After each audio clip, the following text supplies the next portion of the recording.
from Chicago, it's Startup Hypeman, the podcast. What's up, everyone? My name is Raj Nation, founder and chief pitch artist at Startup Hypeman, where we help startups, scale-ups, and grown-ups not suck at how they pitch themselves so they stand out to their audience and stand apart from the competition.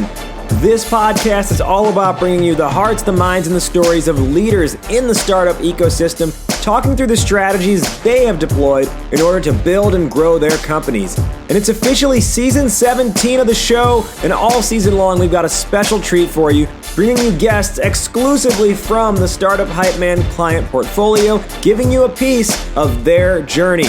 Before we begin, if you're not a subscriber yet, go ahead and hit the subscribe button. And remember, you can catch all the episodes from our 17-season archive and learn how to pitch your startup at startuphypeman.com.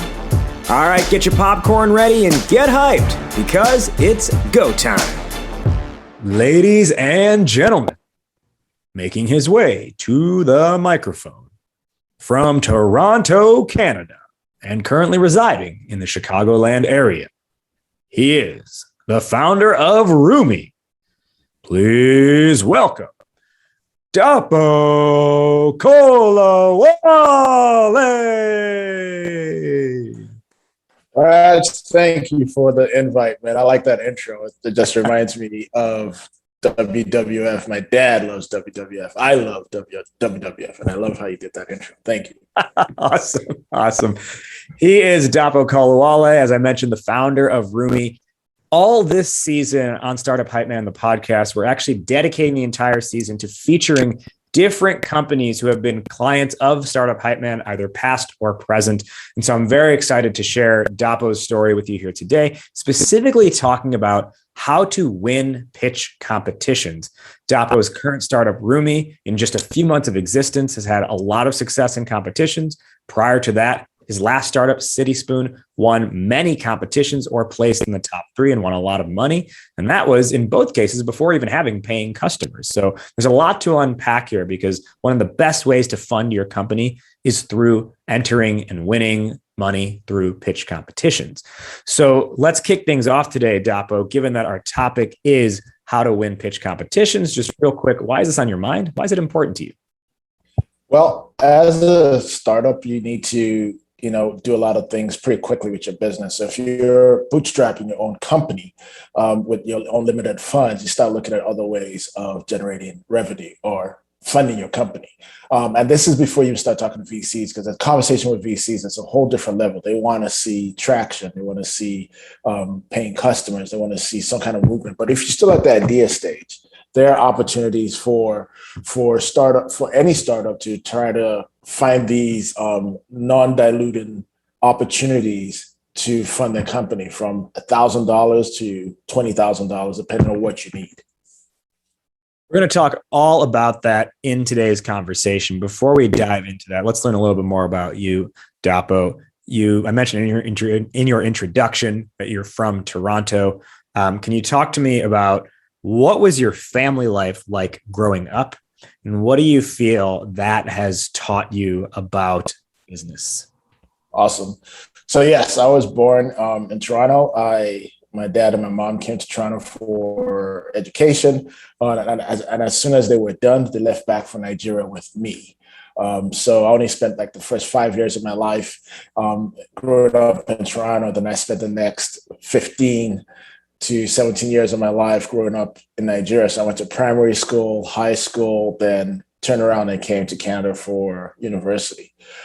Between that time I spent in Nigeria, my dad worked for one of his uncles who ran for president of Nigeria. So he was kind of like working for someone who's an entrepreneur and helping that person run they had like a farm that they were running in one of the cities there. But my mom also had like a grocery store. It was a very small grocery store, and I'll be the one who would run it on the weekends. I'll be there, wake up in the morning, open the doors, make sure everything's shelved.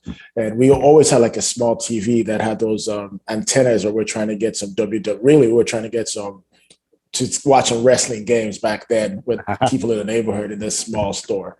But as my mom has always been in the entrepreneur space. In fact, she started off with this small grocery store, eventually moved into having her own restaurant. So sometimes when people ask me, what is your connection to restaurants and Citispoon? It's because my mom was in the restaurant business. I used to go to market with her in the morning to go purchase all the stuff she would need for the day.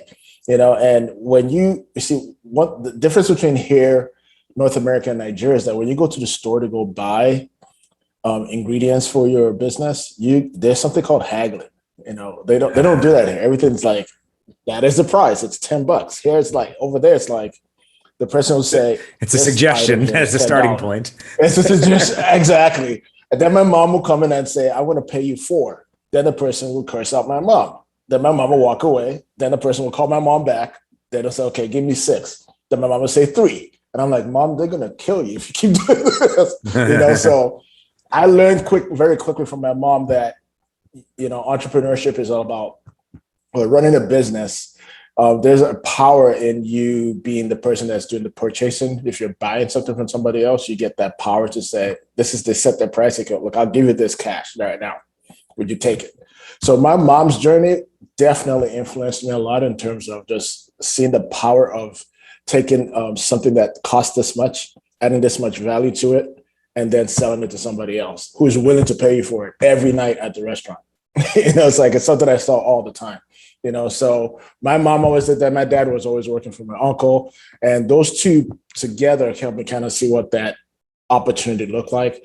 Now, that being said, most Nigerian parents emphasize that their kids have to go to college. You could do something else, but you have to have a college degree minimum. So I did that. I'm using my college degree to do a couple of things right now, but the entrepreneur spirit has always been in there since day one, especially with my mom's, through what I saw my mom do. What are some other things that stand out to you about Nigerian culture that you feel you've carried with you? So they say something about Nigerians. We are very resilient. You will find us trying to figure out the hardest thing and figure out a solution to getting the results of that particular problem. I had some friends over here last week from Atlanta, and the friend who came over, he's my CTO at Roomii, but his fiance is from Liberia. And she said something very profound when they came over. She goes, when G-Day told me that you reached out to him to become asked him to be the CTO at Roomii, I looked at him and said, if a Nigerian asks you to come into business with them, you say yes. Because they're going to figure out a way. They're going to figure out a way to solve that problem. They're going to figure out how to make money. They're going to figure out how to get customers. They're going to figure out how to solve that problem, because when you live in Nigeria, you don't have all the opportunities you have here. So you have to be super creative to figure out how to get things done. You don't have, there's a lot of, that's why when people come in from Nigeria, they get here, they're like, I can't believe you have all these opportunities and you have not done some amazing stuff with it. Even though I left Nigeria in 1991, I still carry that thing with me. I look at the situation, I figure out, I start looking, okay, how do we do this? How do we do that? And who do I need to go talk to get stuff done? And that's what I've carried with me from Nigeria. We're very resilient. Even if you look at the Olympics, for example, whenever let's talk soccer, right? Soccer in Nigeria it's a huge thing in Nigeria. Whenever Nigeria makes it to the World Cup, we're usually in Group D, which is a group of death. That means you have Germany in there, you have France, you got some teams that you like. You got to get past these guys, And you know what? We get past them. And we get to the second round. It's like, how did they get through that? These guys are always smiling. They're trying to figure it out, but we're smiling all the time. We're thinking of how we're going to get past this thing in front of us. That's how we are. Well, and I think that idea of the creativity and the resilience and like the figure it outness, I know today we're talking about the pitch competitions, but I do want to highlight and give you an opportunity before we talk about that. You've been able to fund your companies in other creative ways, one of which was the cereal box strategy that you executed. So why don't you let our listeners know about what I'm talking about here and this super creative way to raise money for your company? Absolutely. So prior to moving to Chicagoland, we lived in the Quad Cities, which is in Iowa. And as you know, with every election year, you would have all these potential office holders coming into town. And but at the same time, we were just launching Citispoon, and it was our first entrepreneurial. Actually, that was not my first entrepreneurial project, but that was one of the major ones that my wife and I worked on, and we needed to figure out how to fund our business. So obviously, I listened to a lot of podcasts. I'd read about how Airbnb had launched Obama O's and Captain McCain's, and I started, but they don't tell you. They just said this is what they did. So for you to go try to execute on the same thing and try to figure out, okay, I need to get the right box size. Where do I do that? Okay, I solved that problem. How do I get this designed? I figured out how to get a couple of people to send me some potential graphics, and then hire the person. Okay, where do we get this printed? I had to figure that out as well. And then the last puzzle was like, how do we put cereal in this stuff? So yes, I was able to figure out how to get the box. I got it printed locally in Chicago. I found somebody in France to do the artwork for me. And all the Aldis in the Quad Cities eventually knew who I was, because I would walk in there and I'll say, can I take this shelf of cereal boxes? Because I need to stuff, take cereal box of, take one cereal and put it in another box. So that's essentially how we came up with the box. And then what we did was just started targeting on rallies, so Trump had his rallies and Hillary Clinton had her rallies, and we would go there, and I remember the first time I went to the very first rally I went to, it was a Saturday, and I drove to the rally grounds on Friday, and I asked the people that own the property, the grounds, I was like, can I come up and set up a booth here? And they said, no, you cannot. You cannot set up a booth here unless you're a paying member. I was like, okay, that's a bummer. But again, this is, I started thinking, how do I solve this problem? So the next morning, Saturday morning, I woke up, loaded up my wife's car, because she had an SUV, I had a regular car, loaded up with cereal boxes. And there's a McDonald's right across from the grounds. So I went there, sat down, had a McDonald's, ordered a McDonald's. But the whole time I'm eating, I'm looking at the grounds. I'm looking at what's going on. Who's going in there, who's setting up and stuff like that. And after I finished eating, I hopped in the car. I drove into the grounds. I parked, and there was a one vendor to my left, another one to my right. I said, "Can I take this spot in the center?" They said, "Yeah." I said, "I'll also take one of your Make America Great hats," because it was a Trump rally, and I put the hat on. And because I just gave him $20, he was so happy to have me next door to him. So I set up my boxes. And the next thing you know, people are walking up and buying both Trump and Hillary boxes at $25 a piece. In fact, at that particular rally, somebody came up to me, one of Trump's, I guess, folks or people came up and said, "Can I buy box number 40?" Because each box was numbered. It was a limited quantity set that I bought. Yeah. She bought the exact number for the next potential president, had him sign it, and they kept it. And if you go online right now and type in Lucky Trumps or Honey Nut Hilarios, you would find pictures of my wife and I selling boxes, or you'll see Trump eating some cereal with the box in his hand. So that's so Trump himself, was he like, he's got a photo with this box and eating the cereal. Yeah. That's amazing. It's just, and I remember posting a story about this on LinkedIn, and somebody called me out on this. They said, "It's not an original idea. Why are you writing this story?" And I'm like, and the way they put it was like, "It's not an original idea. Why are you posting this story? Airbnb was the first person to do it." I'm like, Airbnb, the founders of Airbnb were not the first people to do novelty style cereal boxes. They were not. What did they do then? People have been doing it before. All they did was they created a cereal box. They created Obama O's and Captain McCain's. Yeah. However, people have been doing like cereal boxes like that, where they would have different characters on it that's not necessarily officially from that cereal box company. So I pointed that out to them, and I said, and besides, A lot of people read that Airbnb story, but how many people actually did something about it to fund their business? I did. Yeah. So Yeah. it's like that's my point. I'm like, a lot of people run into problems every day. The question is, who actually worked on a solution to solve that problem? And in this case, I needed funding, and I did it. Right. So, yeah. So you go to the Trump rallies, you go to the Hillary rallies, you sell your cereal. Did you find was it like at a Hillary rally, people are buying more Hillary, or are they actually buying more Trump cereal? So that's a very good question. And my answer is this. I could tell you this. We could have called who was going to win the election based on sales. Based on sales, Trump won. Yeah, Trump won the election based on sales because they were just buying it in bulk. Yeah. They were buying it in bulk. So I could, every time when I talk about that experience of us selling cereal boxes, that question comes up all the time. I'm like, oh, we could have called who was going to win way before you guys had so interesting. Spent all that money. Yeah, it's such an interesting lesson in like economics and branding and everything like that. So no, I'm glad you shared that, and it really, even if another company did something similar before, it's not like they patented the idea behind that. And exactly, it takes a lot of most people will hear that. In fact, nearly everyone else will hear that and think not to do it themselves.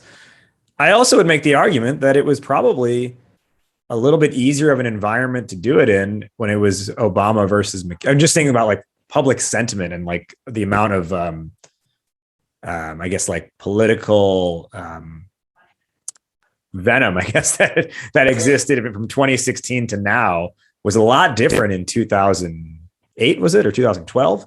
2008 was the McCain one. Yeah, I'll say it's similar because Obama brought hope and everybody was motivated about that.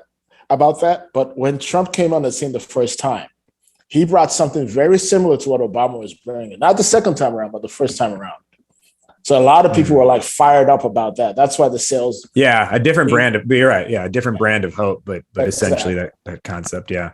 Yeah, very interesting. I think that's probably more on this is probably its own episode in and of itself. But let's talk about the pitch competitions. That's our topic today. And I want to maybe tee this up by first having you just give a quick background on Roomii, and then and that's what you're working on now, but your first startup, you kind of transitioned out of, but it still kind of exists, was Citispoon. So maybe if we could just get a quick background on both Citispoon and Roomii. Sure. So Citispoon started obviously in Davenport, Iowa. It started in 2008, I want to say. And that was just an idea that my wife and I had when we tried to go out to eat at a restaurant, and the wait times were super crazy. And we tried the first restaurant, we get there and they say it's a 20-minute wait. We get to the second restaurant, it's an hour wait. The third restaurant, we get there and it's like, we don't know when we're going to get you seated. And we're like, okay, we wanted to come out for some tacos, but now we're ending up at a Thai restaurant because we're forced, because we can't actually predict or get an analysis of what wait times are. So that's how Citispoon started. And the very first, I'll say one thing about Citispoon is that we had an opportunity to go to a couple of incubators or so in Iowa that we went through that got us up to a point where we were able to actually build an app. And then when we moved to Chicago, which was a totally different market, we actually rebranded and readjusted everything to make sure we could actually serve the Chicago market. In terms of Roomii actually started last year when I had to furnish my home office during the pandemic lockdown. And my background is in the commercial furniture industry. I've always worked in environments that are aspirational in terms of the furniture, in terms of the space. You walk in there and you're like, I don't care what kind of job you guys are going to give me here. I just like how the space looks, So when I had to furnish my home office last year and I started looking at my options towards the kind of furniture I wanted, I quickly realized that good furniture, well-made furniture that looks really good was just cost prohibitive. And I started looking at ways of solving that problem. And one of the first things that I did was actually rent. I didn't actually rent. I actually bought somebody else's Barcelona chair. And I was like, what if I could actually rent out other people's furniture? I could lease their furniture, put it in my space and switch it up as much as I want. I started looking at what that process looked like. And from there, I actually went ahead and took Roomii through Y Combinator Startup School, graduated from that, went through 1871's Paris program a few times, and then in 2021, launched it the way you see it today. And it's been moving pretty quickly with Roomii. So my background, again, in commercial furniture industry, even though I'm looking at residential furniture, I know in terms of what looks good and what would last long in terms of bringing quality pre-owned furniture into people's spaces so they could continue to have that aspirational feeling about their space. My wife and I travel, we do a lot of staycations in town, and we specifically pick specific hotels.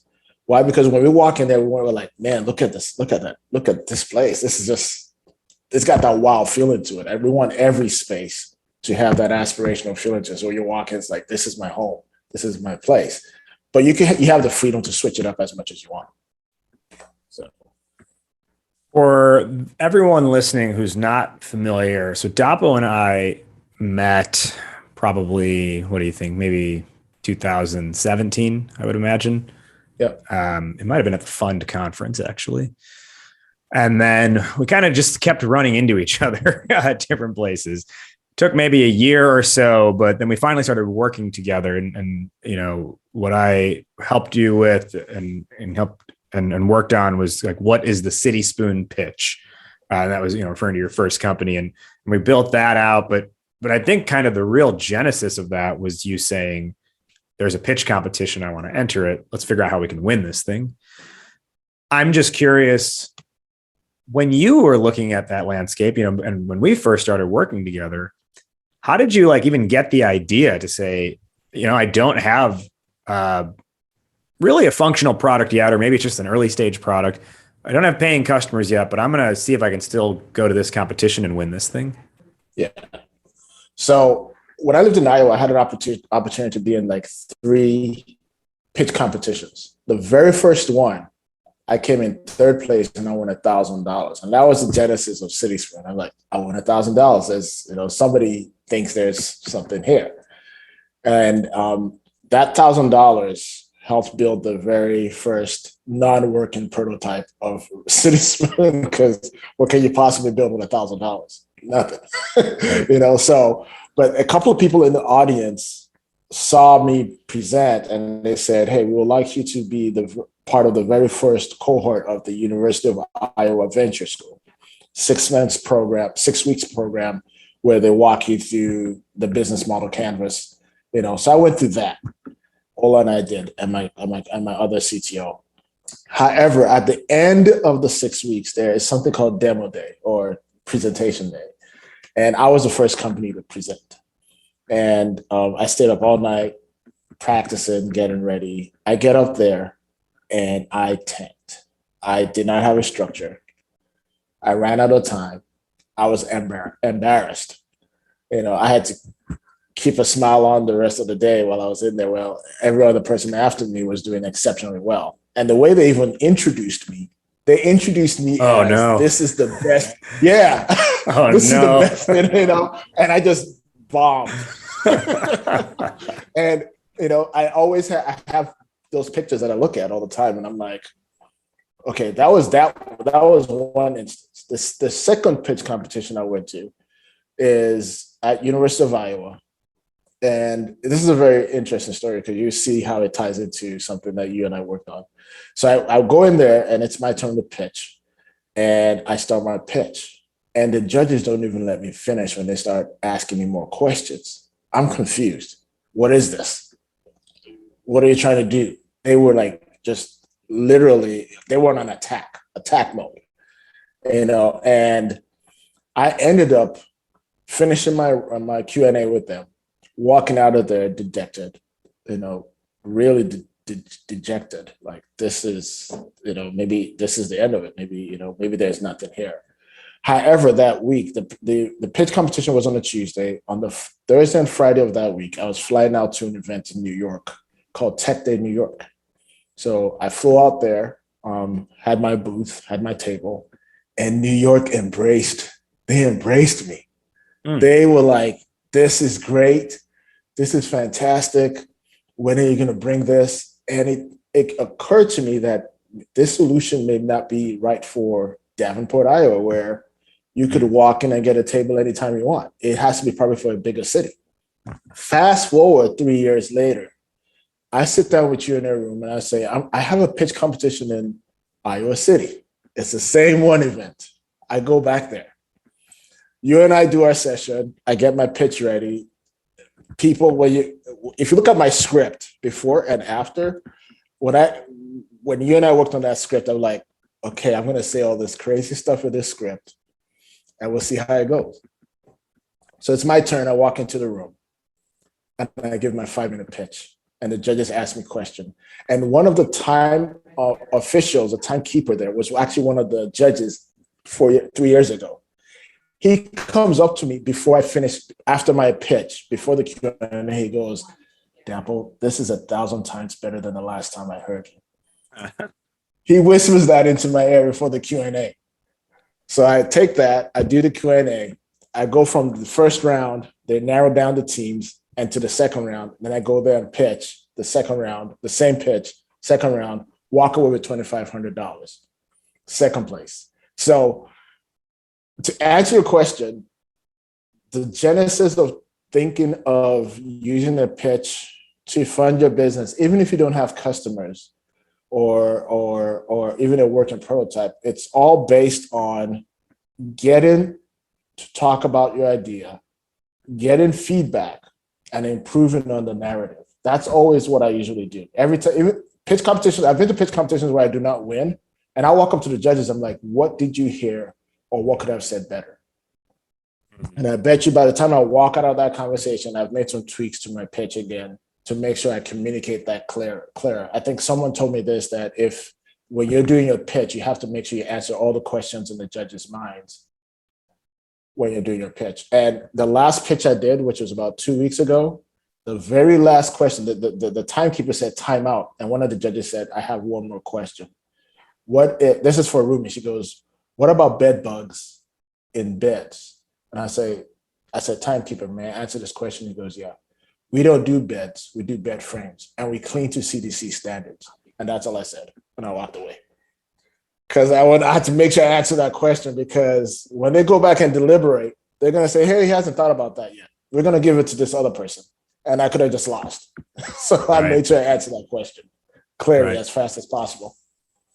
I want to get more into the actual sort of like mechanics and strategy in putting together a winning pitch or a top pitch. Before I do that, though, I just want to take a quick sidebar here and just pose a question to our listeners. How many of you out there hate Google Analytics or just really, really unhappy with it? I would guess a lot of you are, because I know it's something that I've really struggled with.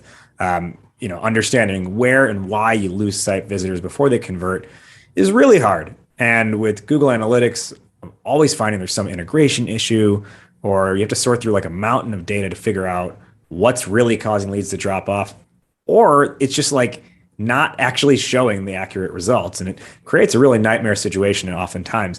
And that's why I was really excited to learn of a better way to measure website analytics, Roomii. Roomii is a unique marketing analytics tool that captures all the events visitors perform on your website without any code. Roomii enables you to analyze visitor behavior patterns, build smart funnels, and get tons of insights so you always know what your next step should be. So finally, this is a solution where you can understand your visitors and know what to change in order to convert more, which means no more blind spots on your website. To start your free trial, visit oribi.io/today. That's oribi.io/today. And just for Startup Hypeman listeners, you can use the code HYPEMAN at checkout. That's all one word, HYPEMAN at checkout for 20% off any plan. So again, you can start your free trial by visiting oribi.io/today. That's oribi.io/today. And use the promo code HYPEMAN for 20% off at checkout on any single plan. Today, we're talking with Dapo Kolawole, the founder of Roomii, about how to win pitch competitions. Now, Dapo, I have always kind of just been a and we've worked together on a lot of different pitches, and what I've always just been like so happy about, and even I always get amazed, even though I know we built a good pitch, I always am like amazed at just like the results that it can produce sometimes. And so, I mean, there's been stretches where you'll just like 4 or 5 weeks in a row, you'll slack me and be like, "Hey, we won again," or "Hey, we won, $5,000 here. Or, we did this, we did that." What are some pivotal points you would say that you always make sure is in your pitch, regardless of format? Pivotal points that's always in my pitch. Expand on that question if I might. Yeah. So what are things you're like, I got to make sure I hit on this every single time? Okay. Yeah. So I divide my pitch into 2 sections. You have your problem solution approach side, which is where I spend most of my time, because the business side of things, yes, you have to go ahead and do your homework in terms of, explaining to people how you're going to make money, how you're going to get to people, the team and stuff like that. That's the easy part in terms of the data and this, I'm referencing this from this place and stuff like that. It's that opening that I spend a lot of time, because that's where I want to actually build my case. So my approach is always start with a story and build a case with that story. I've seen other pitch competitions where they may just start off with a stat. I'm not used to doing that. I'm used to imagine this. I create that, imagine this world, and I just start like that. And I do a lot of I tend to spend a lot of time looking at commercials to see how they, in 30 seconds, say what they have to do. And I'm like, that's a great commercial. And I reference that. I actually reference commercials for my slide decks in terms of how they say stuff or how they quickly in 30 seconds deliver that information. And even how my slide deck looks like. It's all based on me looking at a commercial. I'm like, I'm actually trying to sell you something in 30 seconds. In this case, it'd be me, if it's a 5-minute pitch, it's the first minute and a half. That I'm like, in this first minute and a half, I have to sell you this whole story. So it's believable. And you could say, yes, I could see myself having this problem. And I want to know more about how you're going to solve this problem. So the opening is always very critical for me. It's something that I always spend a lot of time tweaking and refining, and it could be as simple as changing a phrase, changing a sentence, like I have a presentation coming up on Wednesday. And when I talk about our the number of people on our wait list, I was like, what do I call those people? And I'm like, well, I'm going to call them furniture fanatics. I'm like, we have over 600 furniture fanatics on our platform, like giving them an actual name. These are the people that we're looking for, people that want their spot to be aspirational. They don't want IKEA. They don't want Wayfair. They want, a Barcelona chair. They want some CB2s in this. They want their space to look like upscale WeWork. That's what they want that space to look like. So I spend that time curating that story and what I want to say, how I want my slide deck to look. I had one of the teammates on the VC fund that funded us. He asked me a question. He goes, "Do you have a design background?" I go, "No, I don't." He goes, "Because your slides and your website always look so clean." I'm like, well, one, I do have a design background, but more in furniture. I'm always working to build stuff, but it has to look good.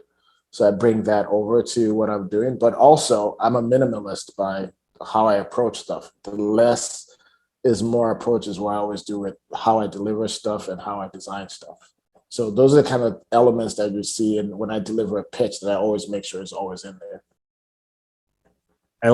So 2 things you said: start with a story and build a case for that story. I really like that. And I think, because I watch pitch competitions all the time, and I will notice there's like probably 2 distinct approaches that don't do this. And it's either slide 1 is the problem, but there's no buildup, or slide 1 is the team Or I guess the other way would be, you say like, hey, you just hit people over the head with stats right away. Yeah. The challenge with that is it's not congruent to the way a person's brain wants to receive information, right? What most people listening to this know is that we make decisions based on emotion. Mm-hmm. What I think is interesting is that so many people still think that, like, they're like, yeah, I agree with that, but they think they're the exception. And they're like, no, but this stat, if we show them that, that's what's going to win them over. And so they pull the emotion away by starting with stats. And then what happens, I think, is it becomes really hard to keep track of all the stats you've heard. Uh-huh. What you're saying is have a buildup, right? It's a buildup and then a delivery. It's like a punchline and then or a setup and a delivery of a punchline almost. And you're spending, half the presentation almost just building up the case for that problem and making sure that they understand what it is before you're getting into like market size and all those numbers and growth trajectory and all that. Because I'm going to guess the feedback you no longer get, maybe you got it that first time in Iowa, you don't get feedback of people saying, I'm confused about what your product does or what your company does. I don't. Right? I do not. Yeah. And that's something that I think a lot of companies get. They come out of these events and the questions are all spent trying to understand what does the product actually do, as opposed to you understand the product from a judging side. So the questions are all around like business model and growth and opportunity, right? Yeah. Can you talk through maybe some like storytelling mechanics that you've been able to leverage in that buildup? Sure. So one mechanic that a great teacher taught me who Mr. Raj. Don't know who you're talking. I don't know that guy. Is that you always want to burn the house down when you're talking about the problem.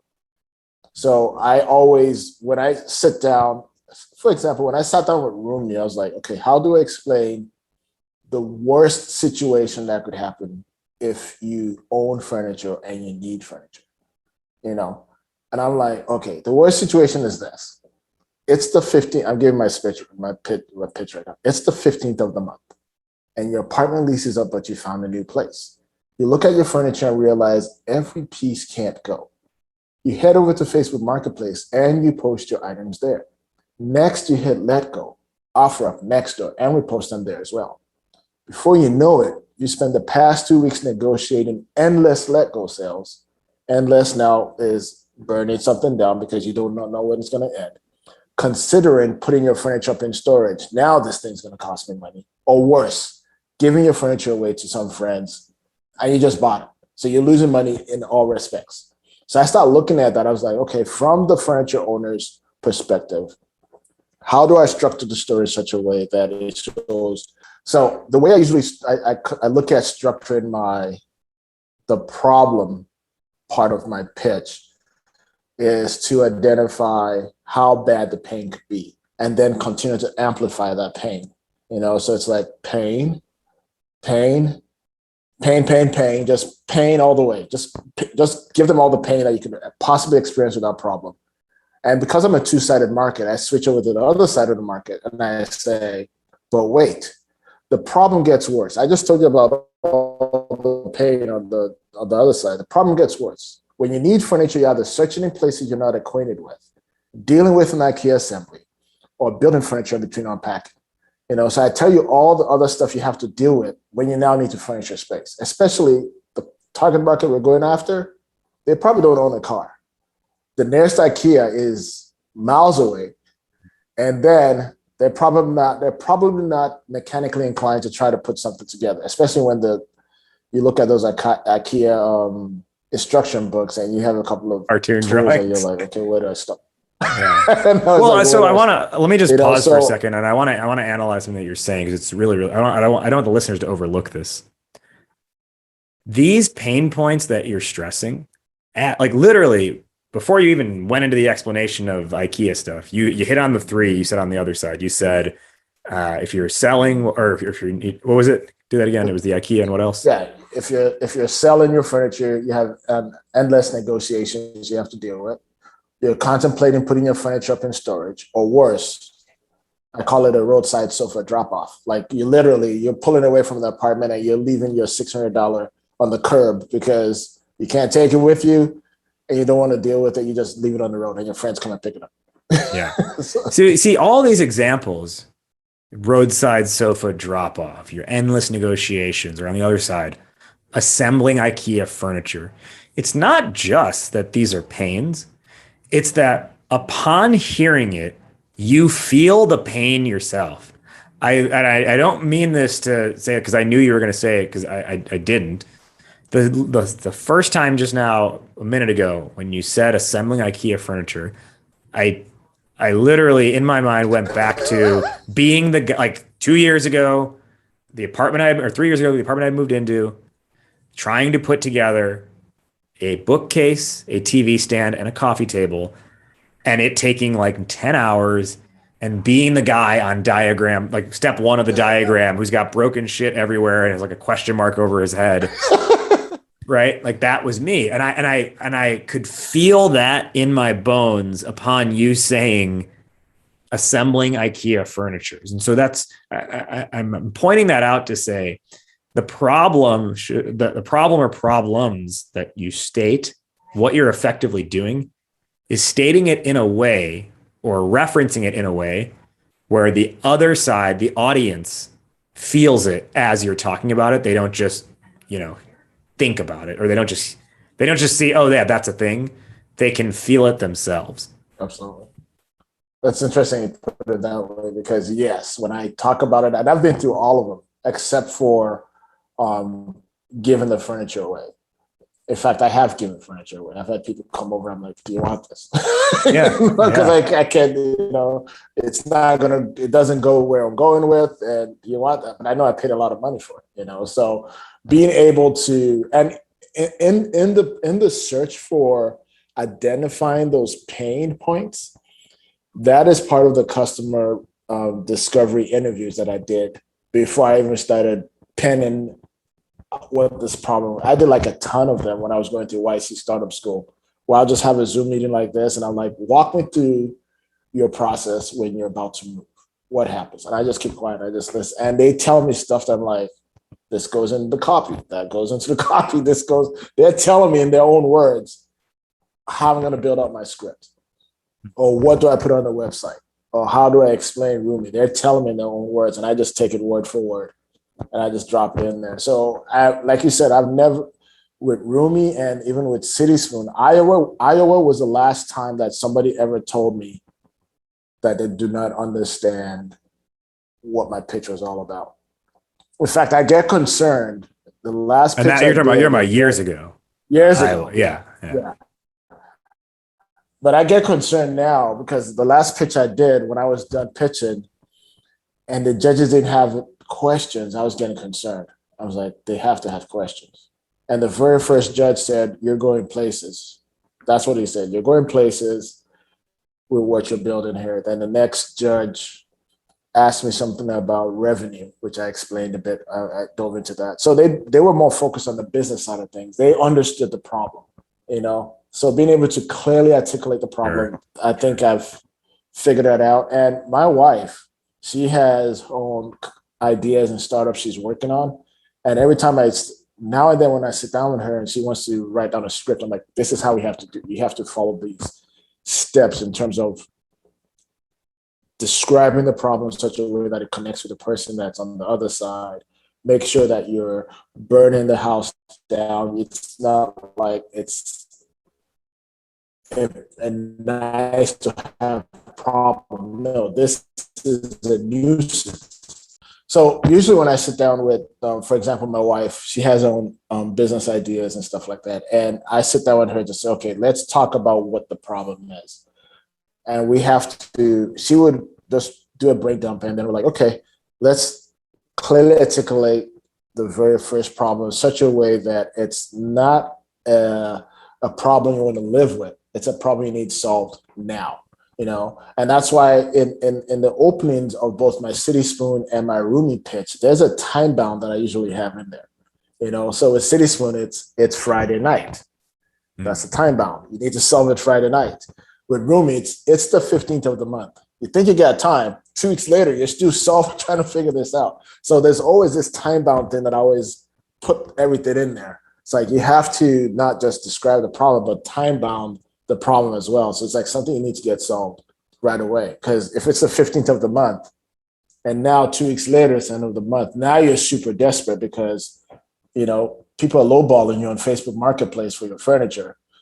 You're looking to put it up in storage and it's going to cost you $100 a month for a couple of pieces of furniture. It's costing you money either way, so those are my approach when I'm talking to people. I'm like, we got to time bound this, what's that critical period of time that this has to happen, and then build around that, And do you feel this, this buildup of the problem is what can get judges to look past, perhaps minimal traction, depending on what stage a company is at? I would say no. And the reason I say that is because a lot of the pitch competitions that I apply to are for early stage companies. So I'm supposed to be in that stage. Sure. So when I look at the pitch competitions, I'm making sure I'm not applying for something that is pitch competitions for people that have traction. Because first of all, if I apply, most likely I won't get in because they'll say you don't have traction. But if you do get in, know that you're going to be fighting against other people that have revenue and traction and stuff like that. So your chances of winning you kind of reduce your chances of winning, So I look for those pitch competitions for where I'm at in my business, and that determines what pitches I apply to. And as I move my business to the next level, like when Roomii starts having revenue and stuff like that, my pitch competitions are going to be those ones that are like $100,000, not the 20 and low. Right now I'm doing those 20K and low right now, which puts me in that range, so because I watch a lot of pitch competitions. Tech Rise is a great opportunity for you to just sit down and watch what's going on out there. But sometimes me just being in my own pitch competition with other folks, I could see how they structure their pitch. And sometimes, to be honest with you, I don't like saying that because I was in Canada 2 weeks ago and the Canadian election just concluded last week, Monday. And Justin Trudeau was been interviewed on Saturday. And he told the reporter, goes, well, let me be honest with you. Just all the reporters were like, so you've been lying to us this whole time? But like, but when I say, when he said that, they were all kind of like, what? He's like, no. What I'm trying to say is this, but from experience doing all these pitches, sometimes I could kind of tell which ones are going to make the cut and which ones are not going to make the cut. Like the presenter who started off with his team and spent the first 4 minutes of a 5-minute pitch talking about team. I'm like, oh, that person's out. So it's like, okay, so my odds have just got better. Or the person that, their slide deck is where all the communication is happening. They actually reading everything off their deck. My approach as a minimalist is to have as little as possible on the deck, on the slide, and do a lot of talking so they're listening to me, and they're just seeing some visual cues just to reinforce what I'm saying. So that also helps me eliminate the people I'm competing against, because I'm like, okay, this person's deck is too wordy. They need to cut this down. So I have things that I look at within my own when I'm in a pitch competition, and and everything else also depends on the judges. I've been in pitch competitions where I have no idea who's going to win. In fact, when I'm done pitching, I'm sitting on my chair, my head's down, and they say the winner is Citispoon, and I'm like, what? Because my slide deck was all jacked up because of technology or whatever the case may be, but I was able to communicate without the deck. I'm at a point where if something happens to the deck, I can continue talking without the deck. So that brings me to my next question. I just want to ask two quick questions here before we begin our wrap up because we're running out of time.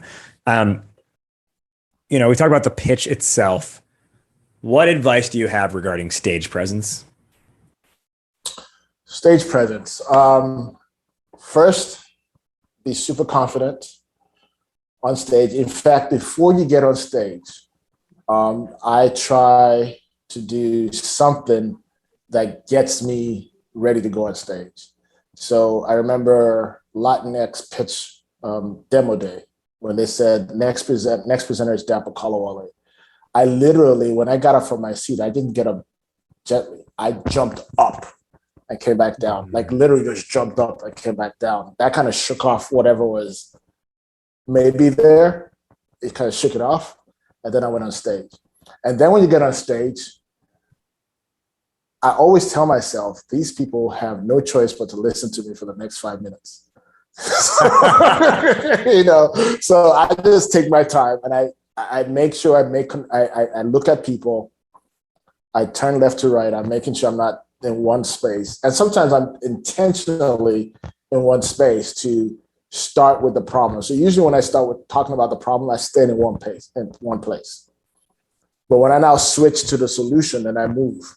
Because I've just left that part of that pitch. I'm in a different side of the pitch right now. And then I move around and stuff like that. Sometimes I just intentionally just stop there and I just say, hi, my name is Dapo. And I tell them this, and then I move. So if there's an inflection point in my pitch, I actually move to identify that I'm actually moving away from that last point. This is a new point I'm on right now. Catch up with what I'm trying to do here. So that stage presence, confidence, having there's some things I do. I'm a man of faith, so there's some faith words that I what's the word? I recite to myself before going on stage, and I stand on those things all the time because it's just not. You never know what's going to happen, but I recite these things to myself and then go on stage, and before you know it, the 4 or 5 minutes is over.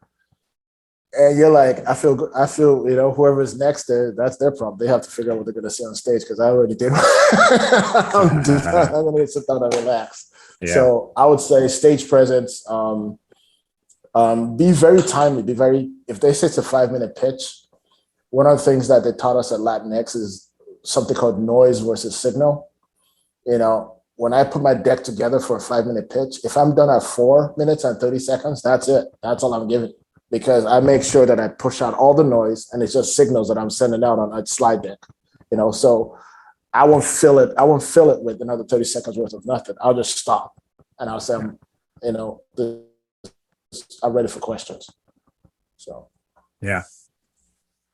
What have some of your, and this is my last question before we get to our final wrap up, and I've known you for several years now. We've worked together on several different pitches.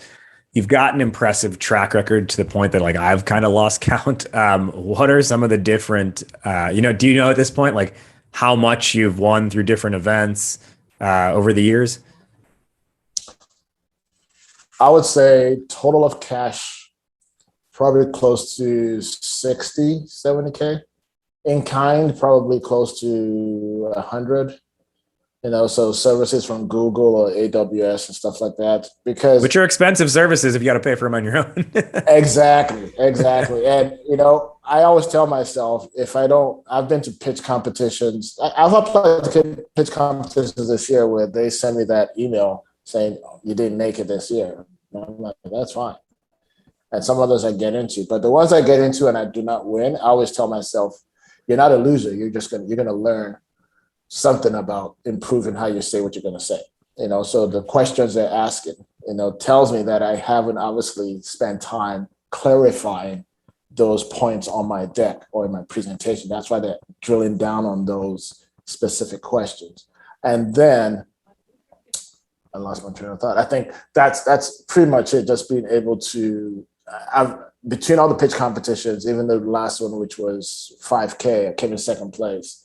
And the guy who came in first place did a fantastic job. And he told me later on, because we came in at noon to do a dry run, and then we came in at 5 to do the real thing. He goes, I just mimic what you did at 12 o'clock. That's why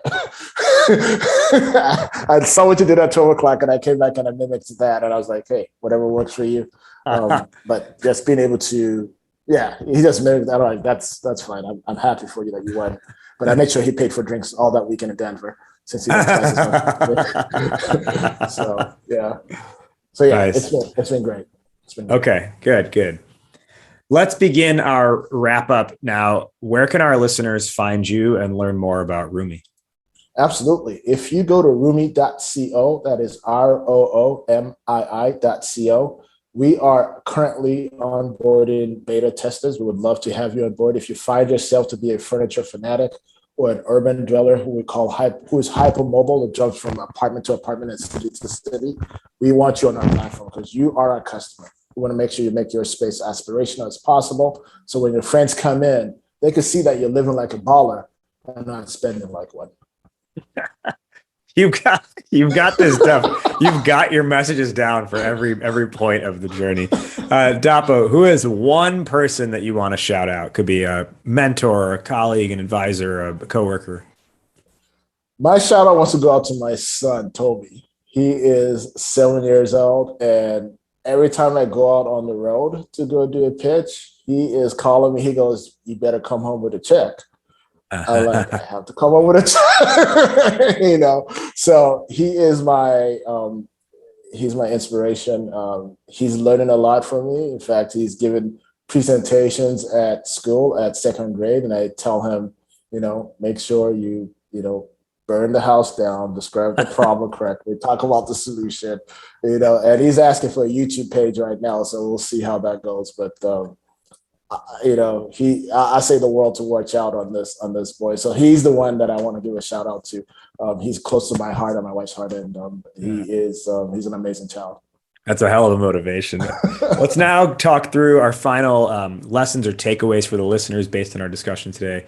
I'll go first, and I'll toss it to you. Our topic today was how to win pitch competitions. This is something that we've worked together on, and at Startup Hypeman, I've worked with many companies on their pitches. A lot of times for the case of pitch competitions, and I think at this point we produced probably 24 or close to 30 winners or top 3 where there's a prize involved.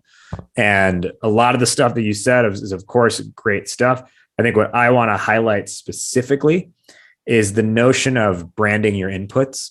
So like you said, they're not users. You don't talk about them in your pitch as we have X number of users on our wait list. It was, we have furniture fanatics on our wait list. And just those little tweaks where you can brand your inputs help get across the point that you know what you're doing and you have people who really like your stuff. And it's not just, users is one example, but I think overall there are ways to brand your inputs so that the story fully gets across. And you're covering, any holes in the story are covered by the fact that you're making it a story from start to finish, not just a story in the first 20 seconds. Dapo, what are your top 1 or 2 lessons or takeaways for the listeners on how to win pitch competitions? First, you hit it. Branding is very important. Your slide deck is an opportunity for you to communicate with your listeners at a pitch competition. For example, the headers of your slides don't have to be your boring, competitors. And for example, Roomii, I say, who are these carpenters? We're talking furniture. I don't call them competitors. I say, who are these carpenters? That's what I put on my slide deck. For Citispoon, when I talk about how we make money, I say, this is how we make bacon. Or like I say, if you're vegan, this is how we make lettuce. I say stuff like that, because it connects with them at that level. So you as a person are a brand. What you're saying and how you're delivering that is a brand. Your slide deck is a brand. Even in fact, how you dress that day is a brand.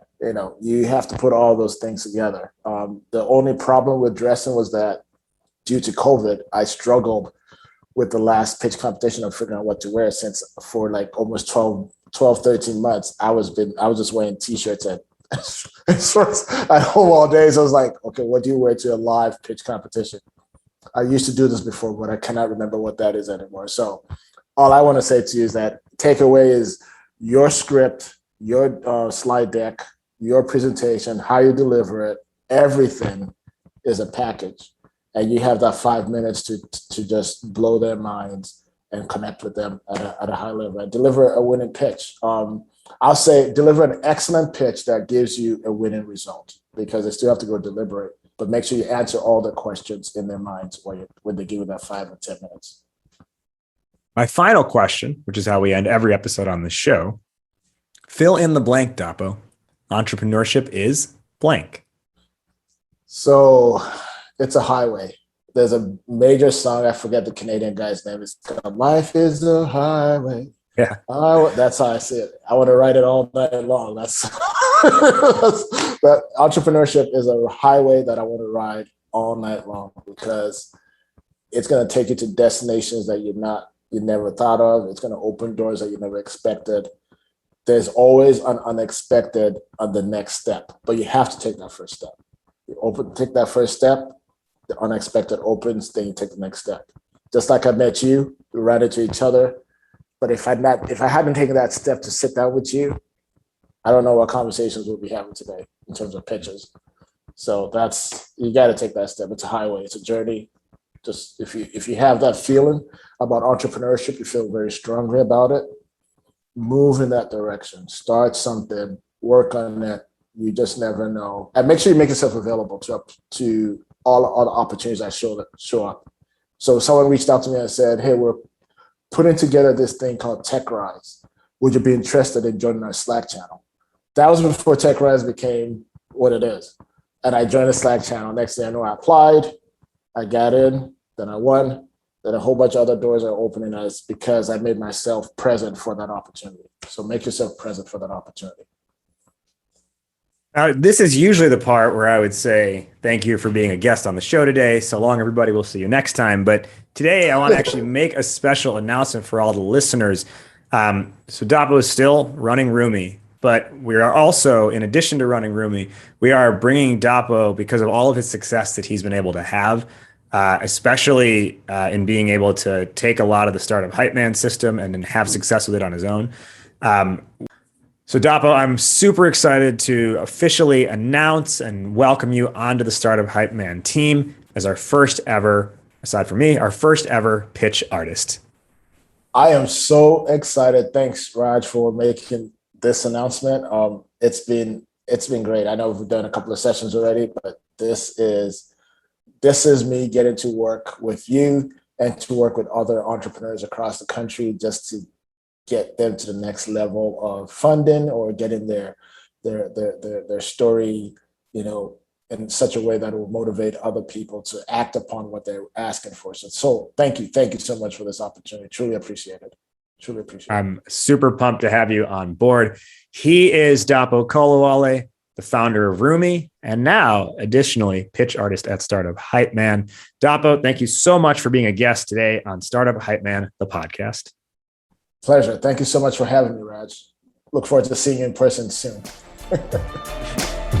That does it for this week's episode. Thank you so much for listening. If you liked what you heard, go ahead and leave a rating and review in your podcast app, or do us one better. Hit the share button. Send this episode to one friend who you think needs to hear it. While you're on your way out, don't forget to follow Startup Hypeman on Instagram and LinkedIn at Startup Hypeman. And remember, you can also connect with today's guest as well. They left their contact info. They love hearing if what they shared helped you in any way. StartupHypeman.com is the place to catch the full 17-season archive and learn all about how to pitch your startup. We'll see you next week, but until then, stay hyped. Raj Nation out.